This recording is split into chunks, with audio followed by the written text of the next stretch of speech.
Saka miss ko na rin kayo. Nak, di ba marami naman ako pinadala sa'yo? Siguro naman, nak, naipon mo naman yun. Tay, naipon, tay! Wala pa nga sa panggastos sa bahay, tay! Paano na yan, tay? Wala tayong panggastos na, umuwi ka pa rito! Ano ba yan, tay? Umuwi ka pa rito?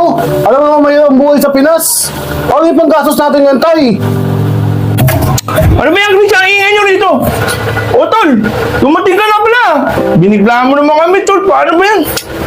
Di pa tapos hulugan yung motor ko. Dumating ka na kaagad. Paano yan? Sino maghuhulog yan?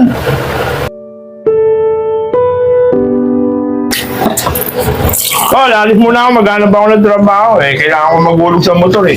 Katulad mo, umuwi ka na rito. Wala na maghulog. So, diba dyan? Alis muna ako. Sige. Sige, tol, ingat ka. Alam mo, Christian, ang hirap ng buhay sa abroad, kaya umuwi na ako rito. Saka una, miss ko na rin kayo. O nga pala, Christian, ang dahil ko pinadala sa'yo pera, saan mo ginamit yun? Saka bakit nawala ka agad?